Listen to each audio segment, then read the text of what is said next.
Hai, Assalamualaikum warahmatullahi wabarakatuh. Balik lagi di YouTube channel Propreneur. Rekan-rekan semuanya, sekarang adalah tahun kedua Propreneur aktif dalam membuat video edukasi tentang bagaimana mengupgrade pengelolaan keuangan yang jauh lebih baik untuk pelaku UMKM di Indonesia. Dan hingga hari ini juga, alhamdulillah banget, sudah lebih dari 1.000 pelaku UMKM yang menggunakan template laporan keuangan dari Propreneur. Tapi seiring berjalannya waktu, kami menerima banyak ada masukan, ada kritikan, dan ada usulan juga gitu ya, usulan tambahan-tambahan menu dan tambahan fungsi gitu ya. Kemudian semua kritikan dan masukan itu kami coba evaluasi, kemudian kami jadikan bahan improvement. Nah, bahan improvement itu kami tuangkan ke dalam format laporan keuangan baru yang insya Allah akan kami launching hari ini. Mungkin perbedaan paling mendasarnya adalah kalau format yang lama itu kami menggunakan format Excel, kalau di format yang terbaru ini kami menggunakan spreadsheet. Tapi bukan spreadsheet biasa, ini sudah disetting layaknya sebuah aplikasi. Ayo kami tunjukin. Jadi teman-teman, seperti yang kami mention di awal tadi, sekarang kami tidak lagi menggunakan format Excel, tapi kami sudah menggunakan spreadsheet. Nah, di mana kalau kita menggunakan spreadsheet, salah satu keuntungannya adalah bisa diakses secara online. Kalau bisa diakses secara online, itu bisa di-sharing juga. Kalau teman-teman punya tim keuangan gitu ya, punya pemilik modal atau investor, itu bisa dikasih akses juga ke mereka. Kemudian aksesnya bisa dibatasin. Bisa hanya yang view only, ada yang bisa edit gitu ya. Terus kemudian bisa diakses melalui banyak device. Bisa dari iPad, bisa dari tablet gitu ya, bisa dari handphone, yang itu mungkin jadi kelemahan pada saat kemarin kita menggunakan Excel. Sekarang kita akan coba mulai mengenalkan kepada kamu apa aja sih menu-menu yang ada di format terbaru ini dan apa aja keunggulannya. Oke, kita masuk ke menu. Begitu kamu mendapatkan format Excel dari kita, format spreadsheet dari kita, kamu akan melihat ada banyak menu nih. Ada dashboard, ada panduan penggunaan sampai ke bawah. Kami akan jelaskan satu persatu. Kita akan mulai dari menu dashboard lebih dahulu. Kita klik menu dashboard, tampilannya akan seperti ini. Kemudian kamu akan bisa melihat nih, dashboard itu isinya adalah highlight dari laporan keuangan kamu. Di sini tidak ada pengetikan, semua datanya berasal dari inputan transaksi yang kamu input. Jadi ini berfungsi untuk melihat highlight performansi laporan keuangan. Kamu bisa lihat di paling kiri pada bagian menu dashboard itu ada total revenue, kemudian ada total beban, ada net income, kemudian ada cash flow, total piutang, liability, hingga total equity gitu ya. Kemudian kita geser ke kanan nih, ada highlight revenue yang dapat menyajikan highlight pendapatan kamu berdasarkan kelompok akun, produk A, produk B gitu ya. Nanti ini nama-namanya bisa kamu sesuaikan dengan produk yang kamu miliki. Kemudian kita pindah ke bar chart yang ke bawah, yang di bawah itu ada highlight beban. Entah itu beban diskon, beban pokok penjualan, beban operasional, beban SDM, dan lain sebagainya gitu ya. Itu nanti kamu juga bisa sesuaikan. Kamu bisa lihat peta pencatatan beban kamu tuh lebih besar di mana sih gitu ya. Nah, paling bawah ini yang mirip sama speedometer gitu ya. Ini adalah rasio-rasio keuangan yang perlu kamu pantau juga secara rutin. Ada NPM, current ratio, kemudian ada CRR, ada ROA, ada DSO gitu ya. Ini adalah highlight yang perlu kamu perhatikan setiap waktu. Nah, kita ke bagian atas sekarang. Di bagian atas ada periode waktu. Itu ada periode awal, periode akhir. Untuk periode awal, saran kami tetap Januari gitu ya. Nanti periode akhirnya diganti sesuai dengan kebutuhan kamu. Misalkan, sekarang kamu pengen lihat nih, saya pengen lihat total atau keuangan bisnis saya periode Januari sampai dengan Maret gitu ya. Kamu tinggal ganti aja. Periode akhirnya menjadi Maret. Otomatis semua data yang ada di sini akan berubah mengikuti. Kemudian mau lihat sampai dengan Desember, kamu tinggal ganti aja. Nah, otomatis datanya akan bergerak. Nah, terakhir ada satu yang perlu kamu lakukan juga di menu ini adalah untuk mengganti nama. Jadi di sini kami tulis PT nama bisnis kamu gitu ya. Kamu tinggal ketik aja nanti. Kamu ketik nama bisnis kamu gitu ya, PT nama bisnis kamu sendiri gitu ya. Kamu bisa sesuaikan aja nanti nama bisnis kamu. Otomatis semua nama yang ada di bagian belakang laporan akan otomatis berubah. Kemudian di paling kanan ada logo. Kamu bisa insert nanti biar lebih cantik gitu ya. Pengen masukin logo dari bisnis kamu, tinggal kamu masukin aja di sisi kotak putih yang kami sudah siapkan. Itu adalah fungsi dari menu dashboard. Kita lanjut ke menu berikutnya. Oke, kita lanjutkan ke menu berikutnya, yaitu menu panduan penggunaan. Di sini kami memberikan panduan tertulis untuk kamu apa aja sih yang boleh dan tidak boleh kamu lakukan gitu ya. Ini kamu bisa baca nanti. Selain kami akan membuatkan video tutorial, kamu bisa menonton via video atau membaca secara tertulis. Sehingga sebelum kamu menggunakan format ini, kami minta kamu untuk membaca keseluruhan dari menu panduan penggunaan ini, mulai dari ketentuan umum, kemudian dashboard, kemudian master akun, bagaimana cara menambah atau mengganti akun gitu ya, kemudian ada template jurnal, edit inputan, sampai di bagian bawah ada input jurnal manual. Kemudian kami juga berikan beberapa contoh transaksi-transaksi yang mungkin jarang terjadi gitu ya, contoh kayak ada pendapatan diterima di muka, beban dibayar di muka gitu ya, penjualan aset atau penghapusan piutang, yaitu mungkin tidak terlalu sering terjadi, yang memang belum kami masukkan ke dalam template. Jadi kamu bisa input melalui nanti namanya menu input jurnal manual gitu. Nah, ini kamu baca dan pelajari seluruh panduan yang sudah kami tuliskan. Nah, kita pindah ke menu berikutnya adalah menu master akun. Nah, ini kamu bisa lihat di sini kami sudah atur nih seluruh kalau istilah akuntansinya namanya COA atau chart of account gitu ya. Orang akuntansi pasti sepaham ini.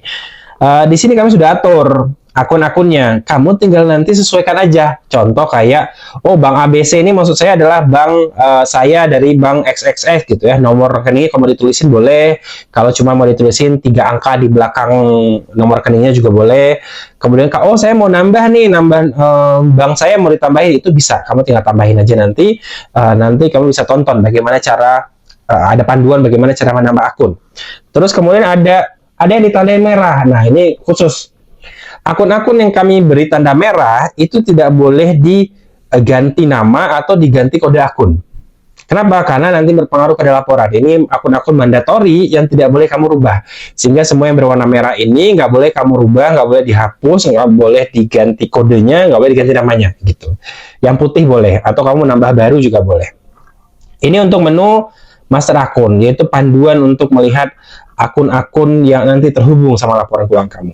Selanjutnya adalah menu template jurnal, di mana menu ini berfungsi untuk menyeting nih. Kita sudah setting posisi debit kredit setiap pencatatan kamu tuh ada di mana. Nah, sehingga di sini nih keunggulannya. Buat kamu yang nggak paham akuntansi, nggak paham posisi debit kredit, nggak usah khawatir. Kenapa? Karena kita udah setting posisinya. Kamu nggak perlu mikirin lagi, ini kalau pendapatan bertambah debit apa kredit ya gitu ya. Kalau utang bertambah debit apa kredit sih gitu ya. Kamu nggak usah mikirin. Kita sudah setting posisi debit kreditnya melalui menu template jurnal ini gitu ya. Di bagian atas kamu bisa lihat nih ada tahun lalu sama tahun sekarang. Fungsinya adalah untuk membedakan. Misalkan tahun ini adalah tahun 2026, berarti tahun lalu adalah 2025. Tahun ininya 2026. Kenapa? Karena ini akan mempengaruhi tahun berapa laporan ini digunakan. Dan settingan tahunnya nanti akan mengikuti dari tahun yang kamu tulis di sini. Kemudian di bawah lagi ada cara pembayaran, kemudian umur aset. Nah, ini salah satu yang dikomplain juga nih pada saat menggunakan format Excel, itu susah gitu ya mengganti. Saya pengen mengganti umur asetnya. Nah, ini kamu tinggal ganti aja. Saya pengen misalkan gedung bangunan nggak 40, pengen 20 tahun misalkan. Itu bisa kamu tinggal ganti aja di sini. Tapi standarnya biasanya 40 tahun. Terus kemudian ada input pindah saldo bank, kemudian dan lain sebagainya gitu ya. Nanti bagaimana cara mengganti dan merubah template-nya, kami akan membuatkan video berikutnya untuk tutorialnya. Kemudian di paling bawah ada juga daftar cabang. Nah, buat kamu yang mungkin punya bisnis di beberapa kota gitu ya, atau mungkin punya banyak brand gitu ya, di kota yang sama tapi brandnya banyak, itu kamu bisa sesuaikan. Kamu bisa ketik di sini contoh kayak, oh cabang di kota X gitu ya, cabang di kota B atau brand A atau brand B, itu kan bisa ganti. Nanti kamu dapat melihat laporannya secara terpisah gitu. Nanti ini salah satu keunggulan dari format ini yang belum ada pada format Excel sebelumnya. Kemudian admin sama kasir. Admin kasirnya siapa sih gitu ya yang menginputkan transaksi, sehingga nanti kamu juga bisa pantau tuh yang input transaksi ini siapa gitu ya, yang membelanjakan ini siapa, itu bisa kamu pantau. Dan yang berikutnya adalah PPN. Ini juga jadi bahasan nih. Oh, saya pakai PPN, oh saya belum pakai PPN gitu ya. Kamu tinggal setting aja di sini. Kalau kamu sudah pakai PPN, kamu tulis aja 11% gitu ya. Tapi kalau kamu belum punya PPN, ya dinolkan aja gitu. Ini untuk menu template jurnal. Kita masuk ke menu inputan. Sekarang kita akan lanjutkan ke menu inputan. Kalau tadi di bagian atas tuh ada dashboard, ada master akun, panduan penggunaan gitu ya. Itu kayak sebuah sistemnya lah. Di bagian tengah tuh ada menu inputan gitu ya. Nanti di ujung ada menu laporan. Nah, sekarang kita akan masuk ke menu inputan. Menu inputan itu terbagi dari tiga. Satu inputan transaksi pendapatan, kemudian ada inputan transaksi pengeluaran, kemudian ada inputan saldo kas bank gitu ya. Kita akan masuk dulu ke menu inputan yang pertama, yaitu inputan transaksi pendapatan. Nah, kamu bisa lihat nih, kita sudah menyediakan ada kurang lebih 1, 2, 3, 4. Ada 4 menu inputan yang sudah kami siapkan, dan fungsinya beda-beda. Fungsinya akan tergantung dari model bisnis kamu. Kita masuk ke yang pertama. Yang pertama adalah inputan data billing atau tagihan. Nah, kamu bisa lihat nih. Buat kamu yang bisnisnya itu berupa ada kontrak, ada pembayaran termin, ada piutang gitu ya, ada PKS segala macam. Itu kamu bisa menggunakan menu ini untuk nantinya memantau piutang kamu gitu ya. Nah, contohnya kayak gini, misalkan kamu kontrak nih dengan perusahaan A gitu ya, pembayaran terminnya sampai 3 termin. Kamu bisa ketik di sini tanggal PKS-nya, nama customer-nya siapa, kemudian nomor PKS-nya berapa gitu ya. Terus kemudian ini pendapatan dari brand mana atau cabang mana, itu kamu bisa pilih di sini. Kemudian kalau ada tim marketingnya siapa. Kalau nggak ada ya dikosongin aja gitu ya. Kemudian yang mereka beli itu produk apa sih? Kamu bisa pilih nanti, kamu tinggal ganti aja gitu ya, produknya apa saja. Nah, di sini di sebelah kanannya lagi total nilai kontraknya berapa sih? Misalkan kontraknya 30 juta gitu ya. Kemudian bayarnya 3 termin, 15 sama 15. Atau yang berikutnya ada 18 tapi terminnya 3 gitu ya. Itu bisa kamu settingin di sini. Bisa kamu input.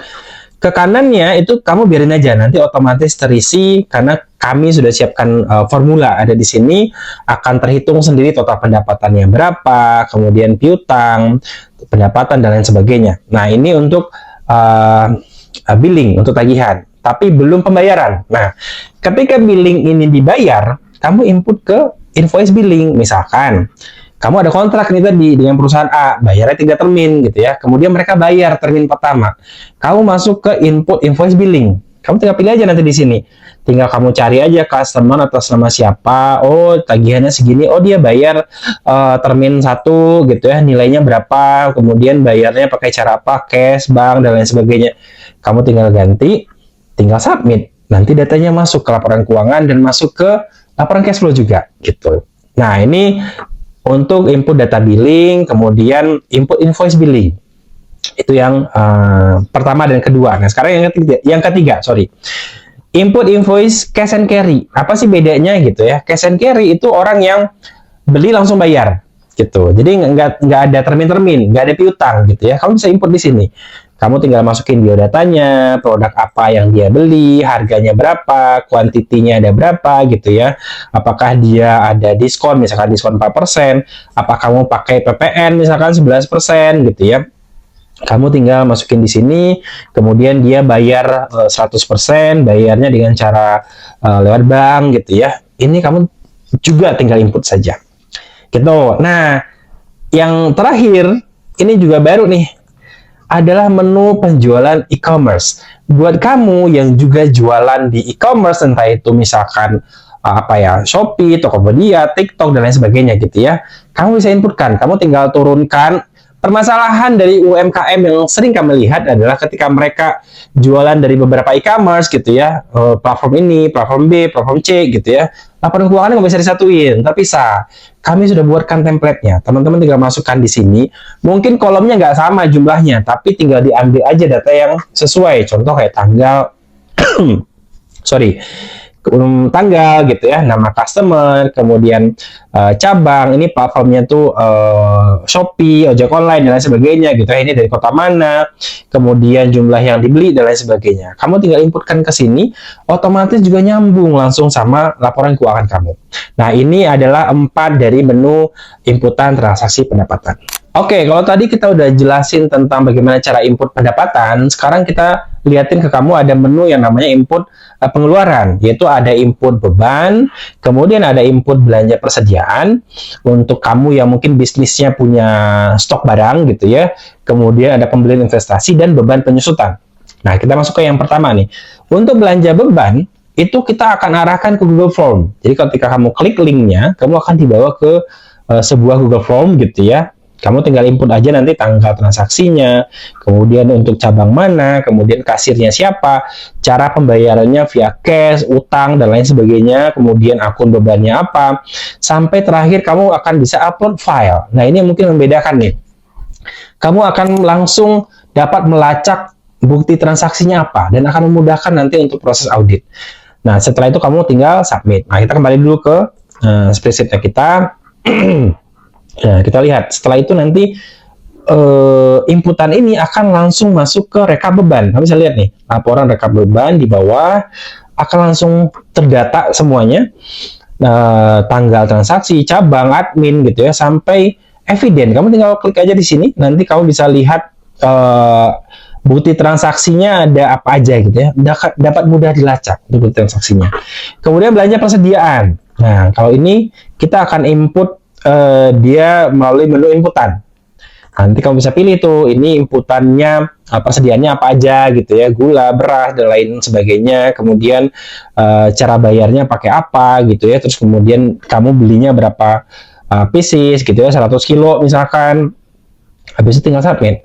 Kemudian ada menu juga pengambilan persediaan. Jadi memang kami belum bisa menyambungkan antara pembelian dari customer langsung mengurangi stok gitu ya, itu belum bisa. Kenapa? Karena kami membuat ini agar bisa lebih fit untuk semua model bisnis, sehingga buat teman-teman yang mungkin bisnisnya itu punya persediaan wayahna gitu ya, mau nggak mau teman-teman harus menginput pembelian persediaan dan pengambilan persediaan secara terpisah. Nanti akan kita lihatkan laporannya. Nah, di paling kanan adalah pengambilan persediaan. Contoh, beli gula gitu ya, ternyata gula tuh stoknya ada 30. Nah, teman-teman mau ngambil nih, stoknya mau diambil 20 gitu ya, untuk di cabang mana. Nanti tinggal di submit, datanya akan langsung masuk ke laporan rekap persediaan. Teman-teman bisa lihat. Nah, akan muncul di sini ada persediaan ABCD gitu ya, kuantiti persediaannya berapa, rupiahnya berapa, kemudian yang diambil berapa, sama sisa persediaannya ada berapa, baik itu jumlahnya maupun rupiahnya. Itu bisa dilacak dengan mudah. Kita lanjut ke investasi. Investasi juga sama, teman-teman akan dibawa ke Google Form, masukkan semua datanya seperti tadi gitu ya, upload file eviden juga, kemudian laporannya akan langsung masuk ke dua menu, yaitu laporan rekap aset sama laporan penyusutan. Nah, kita lihat laporan daftar aset. Nah, kita klik di sini daftar aset. Semua inputan teman-teman tadi di pembelanjaan investasi akan terlihat di sini. Ada tanggal, cabang, dan lain sebagainya sampai bukti transaksinya. Sampai teman-teman bisa melihat umur asetnya berapa tahun, kemudian penyusutan per bulannya berapa, dan akan berakhir di tahun keberapa. Akan berakhir di tahun keberapa. Itu akan dapat dipantau dengan mudah di sini. Dan inputan ini akan langsung terhubung ke beban penyusutan. Kita bisa lihat. Nah, setiap teman-teman beli investasi, beban penyusutannya akan otomatis terhitung melalui menu yang tadi gitu ya. Kita bisa lihat nih, contoh kayak sekarang tanggal 1 bulan 1 2026 gitu ya. Berarti nggak ada. Kita coba ganti tahunnya, tanggal 2 bulan 2 2026. Nah, artinya ada penyusutan nih bulan Februari 2026 gitu ya. Nanti tinggal di submit aja, akan otomatis masuk ke beban penyusutan di laba rugi, akan otomatis mengurangi aset di neraca. Ini adalah menu inputan transaksi pengeluaran. Kita lanjut. Oke, kita akan masuk ke menu inputan yang ketiga, yaitu inputan saldo. Nah, ini fungsinya adalah untuk melihat perpindahan saldo antar bank gitu ya, nerima hutang, bayar hutang, terima modal dan lain sebagainya. Kita bisa lihat, kita setelah kita klik tadi menu input pindah saldo kas bank gitu ya, kita klik, kemudian akan ada dua tabel, fungsinya berbeda. Kita ke tabel yang paling kiri dulu. Di paling kiri menunya macam-macam gitu ya, ada tarik tunai, ada setor tunai, kemudian bayar hutang ke vendor, bayar hutang pajak gitu ya, kemudian kita menerima hutang, kemudian ada menerima tambahan modal gitu ya. Ini fungsi dari tabel yang kiri. Contoh misalkan tarik tunai gitu ya, tarik tunai dari bank DF gitu ya, tinggal kamu ketik di sini keterangannya apa, tarik tunai dari bank DF, nilainya berapa, tinggal habis itu klik centang kotak ini untuk submit. Yang kanan adalah pindah saldo antar bank. Contoh kayak ini misalnya dari bank ABC dipindah ke kebalik, dari bank DF dipindah ke bank ABC gitu ya, nilainya berapa. Ini fungsinya untuk menentukan nih perpindahan saldo gitu ya, untuk memastikan saldo itu ada di mana aja. Kemudian ada saldo akhir periode. Ini fungsinya nanti begitu kamu sudah tutup buku, kemudian kamu pindah ke tahun berikutnya, semua saldo neraca harus dibawa gitu ya. Fungsi menu ini hanya digunakan sekali setahun, setiap kamu pindah tahun gitu. Terus kemudian ada investasi akhir periode. Nah, pada saat kamu pindah ke tahun berikutnya gitu ya, contoh nanti tahun 2027 gitu ya, kamu perlu memindahkan seluruh daftar aset. Kamu copy daftar aset yang ada di menu ini, di file Excel yang file spreadsheet yang lama gitu ya, daftar aset yang ini di tahun sebelumnya kamu copy, kemudian kamu pindahin ke file spreadsheet yang baru, kemudian kamu masuk ke menu input investasi akhir periode gitu. Kemudian kamu pastekan di sini. Otomatis nanti fungsinya untuk menyambungkan antara beban penyusutan tahun lalu untuk terus dibawa setiap tahunnya sampai nilai asetnya habis gitu. Ini adalah menu inputan saldo. Kita masuk ke menu inputan terakhir, yaitu jurnal manual. Nah, kita klik. Menu ini kami siapkan untuk teman-teman yang paham akuntansi tapi melihat bahwa ada transaksi yang belum ada dalam template yang kami siapkan. Teman-teman pengen mencatat sendiri gitu ya. Ataupun teman-teman yang mungkin nggak paham akuntansi, kami pun juga sudah siapkan. Ada panduannya di bagian bawah, kalau harta bertambah di debit gitu ya, harta berkurang di kredit, hutang bertambah di kredit gitu ya, hutang bertambah ada di kredit, hutang berkurang ada di debit, dan lain sebagainya. Itu kami sudah pandu. Teman-teman tinggal catatkan saja, tinggal pilih nanti akun debitnya apa, kemudian akun kreditnya apa gitu, tinggal ditulis nanti nilainya, kemudian untuk cabang mana. Ini adalah menu inputan jurnal. Nah, ini seluruh menu inputan jurnal kita akan masuk, seluruh menu inputan kita akan masuk ke menu laporan sekarang. Oke, tadi kami sudah menjelaskan yang bagian atas gitu ya, ada menu dashboard, menu panduan penggunaan, master akun, dan lain sebagainya. Kemudian kami juga sudah menjelaskan bagian inputan pendapatan, pengeluaran, saldo kas bank gitu ya. Terakhir, semua inputan tadi akan langsung terhubung ke semua laporan. Makanya kami bilang laporan keuangan sesuai standar akuntansi itu dalam satu kali inputan akan terhubung ke semua laporan. Nah, ini yang kami terapkan, bahwa laporan keuangan kami itu adalah sesuai dengan standar akuntansi. Kami akan tunjukkan menu-menu laporan apa saja yang kami miliki gitu ya. Oke, kita akan mulai ke menu yang pertama, yaitu di general ledger gitu ya, ada jurnal umum. Nah, semua inputan kamu tadi semuanya akan masuk ke jurnal umum namanya. Kamu bisa lihat nih, ada posisi debit kredit. Kami juga sudah beri warna gitu ya, akan otomatis warnanya ada abu dan putih. Ini akan tersetting otomatis by system. Berarti satu warna itu adalah satu kelompok jurnal gitu ya, debit dan kreditnya. Kemudian ada modulnya, ada kode dan lain sebagainya gitu ya, akan otomatis terhubung ke inputan. Jadi kamu tidak perlu melakukan inputan apa-apa di sini. Semuanya adalah hasil inputan dari sistem. Kemudian ini juga menjadi keluhan dari format Excel sebelumnya, di mana jurnal umum di format Excel itu tidak posisinya nggak langsung debit kredit gitu ya, debitnya ada di mana, ini ada di mana gitu ya, karena memang keterbatasan pada saat itu untuk setting di Excelnya. Tapi karena kita menggunakan spreadsheet dan sudah di setting by system, ini memungkinkan sekarang, sehingga jurnal umumnya sudah upgrade yang lebih bagus lagi. Kemudian ada yang namanya buku besar. Nah, kemudian setelah inputan tadi masuk ke jurnal umum, akan masuk ke buku besar.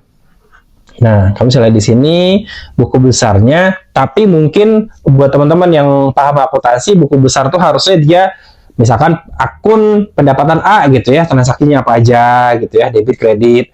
Kalau sampai ke situ kayaknya mungkin belum gitu ya, sehingga kami mengakalinya dengan membuat buku besar itu adalah total saldo per akun, total debit, total kredit gitu ya, yang tetap akan terhubung ke laporan. Nah, itu untuk yang jurnal umum. Nah, jurnal umum dan buku besar. Kita akan masuk ke laporan keuangannya. Ini sangat lengkap, teman-teman. Teman-teman bisa lihat nih, ada laporan neraca gitu ya. Teman-teman bisa lihat total aset saya itu ada berapa sih? Kemudian uang kas ada berapa? Total piutang ada berapa? Kemudian aset fisik berapa?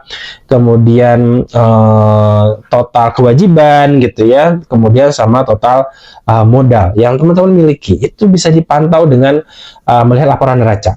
Kemudian ada laporan laba rugi. Nah, laporan laba ruginya juga sangat canggih sekali. Teman-teman bisa lihat nih, per bulan gitu ya. Oh, per bulan itu sampai dengan Desember pendapatan saya berapa, bebannya berapa gitu ya. Ini bisa dipilih juga per cabang. Saya mau ganti nih, oh cabang A berapa sih gitu ya. Cabang B itu ada berapa, cabang C ada berapa. Ini akan otomatis mengikuti. Kemudian yang konsolidasi ini adalah total seluruhnya. Dari semua cabang yang saya miliki itu ada berapa sih pendapatannya gitu. Ini sangat canggih sekali. Kemudian ada per cabang, laporan laba rugi per cabang. Nah, di sini akan tersaji laporannya langsung per cabang gitu ya, sampai dengan periode tertentu yang teman-teman pilih di bagian dashboard tadi yang ada periode awal, periode akhir. Begitu teman-teman pilih Januari sampai dengan Maret gitu ya, otomatis laporan ini pun juga akan tersetting sesuai dengan bulannya, yaitu Januari sampai dengan Maret. Ini laporan laba rugi per cabang. Kita masuk ke cash flow. Nah, ini juga sama. Laporan cash flow, teman-teman akan dapat lihat nih, cash flow dari aktivitas operasinya berapa sih gitu ya. Cash flow dari aktivitas investasi itu berapa. Kemudian cash flow dari aktivitas pendanaan berapa. Ini akan otomatis tersetting berdasarkan inputan gitu. Terus kita lanjut ke rekap beban. Tadi kita sudah bahas di awal nih. Teman-teman bisa lihat, nanti bahkan bisa langsung lacak evidennya ada di mana gitu ya. Tinggal view dan tinggal download aja gitu. Gak perlu lagi pusing nyari ini file ini ada di mana ya gitu kan. Kemudian daftar aset juga sama. Kita juga sudah bahas tadinya. Daftar aset juga langsung terhubung. Ada evidennya. Kemudian ada rekap persediaan. Yang tadi kita juga sudah bahas. Persediaan awal yang diambilnya berapa, sama sisanya ada berapa gitu ya. Rekap piutang, nah ini salah satu yang mungkin juga sangat canggih sekali.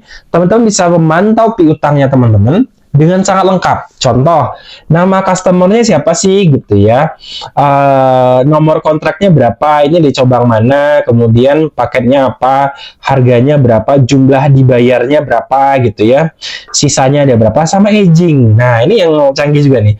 Sistem akan otomatis menghitung udah berapa lama sih hutang ini belum dibayar. 0,3 berarti 0,3 tahun gitu ya. Berarti udah lama nih statusnya. 0,3 tahun berarti mungkin baru beberapa bulan gitu ya. Ada yang mungkin sudah sangat lama, kemudian status. Ada yang kalau udah sisanya 0, berarti statusnya lunas. Ada yang statusnya belum lunas. Ini akan sangat mudah teman-teman pantau, tanpa pusing gimana cara ngitungnya, di sistem udah di setting sama kita. Terus kemudian ada laporan rekap utang usaha. Jadi buat teman-teman tadi yang menginputkan pendapatannya, menginputkan pengeluarannya dengan cara hutang gitu ya. Kan tadi ada cara pembayaran tuh.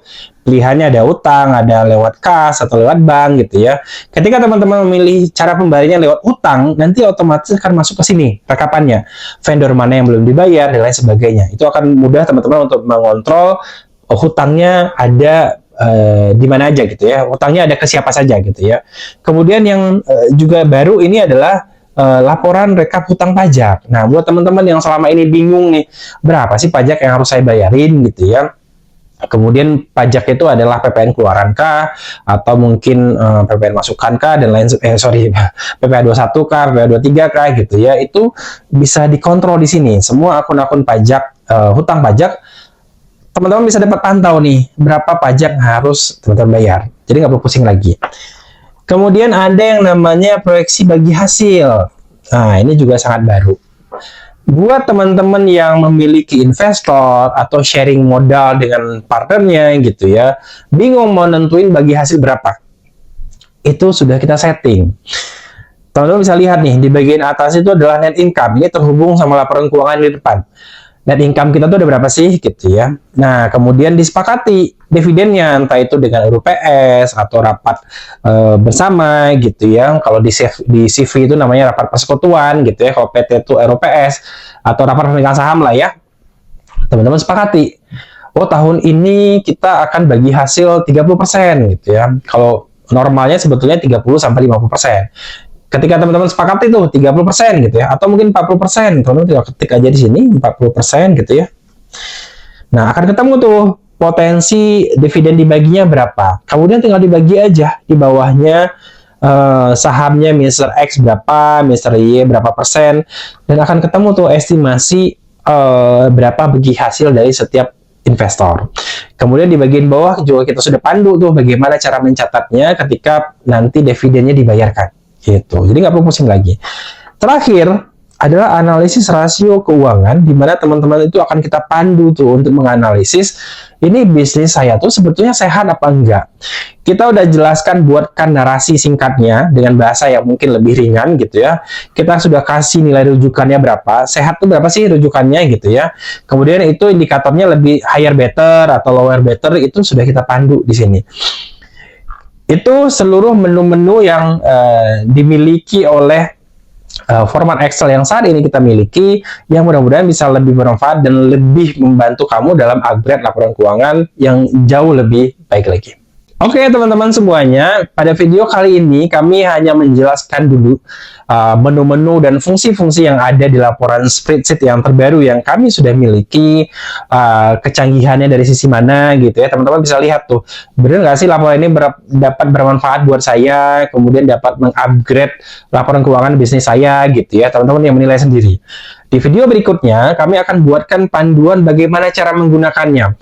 Bagaimana cara mengganti akun, input pendapatan, ada jenis-jenis transaksi yang mungkin cukup unik gitu ya. Bagaimana cara nyatetnya, kami akan pandu teman-teman sampai teman-teman bisa upgrade laporan keuangan bisnis teman-teman yang lebih advance lagi. Itu aja buat video kali ini. Terima kasih buat teman-teman yang selalu support dengan selalu komen, like, and subscribe. Bye-bye. Thank you.